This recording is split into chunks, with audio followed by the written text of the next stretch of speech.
Jim Blockey, Real Ed Aid.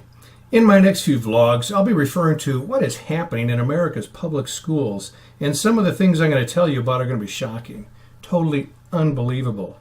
And these will be just a few of the stories that you could read about in my book, Public Schools, the Worst Case of Child Abuse in American History. Now, I believe I will get few arguments when I say that the most important subject in education should be reading, and reading English. For you see, any citizen of America to have the same opportunities that our founders wrote about in the Declaration, reading English is imperative. Now, reading is not only imperative for our opportunities, it is equally vital to ensure that we remain aware of what's going on around us, what our leaders in Washington are doing.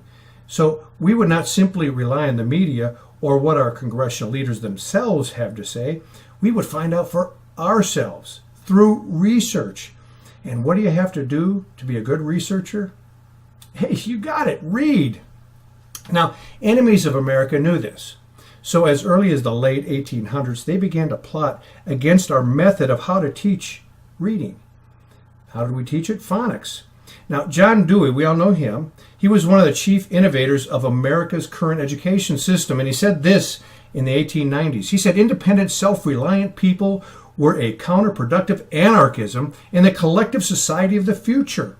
In such a world, people who read too well or too early are dangerous because they become privately empowered. They know too much, and they know how to find out what they don't know by themselves without consulting the experts. Can you believe that? How terrible is that? See, to Dewey, it was essential that someone else had to explain what we needed to know. What was it Nancy Pelosi said about Obamacare?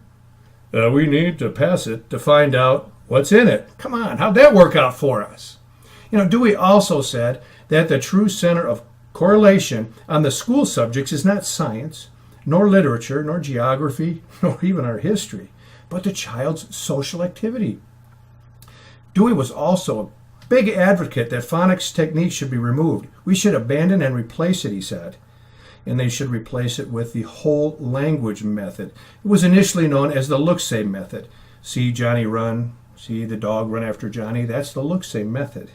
So you have to understand that Dewey was a socialist, and he believed the best way to begin to manipulate America into socialism was to create ineffectual readers, because then our children would have to grow up having to consult the so-called experts. And who are those experts? Yeah, the libs and the media.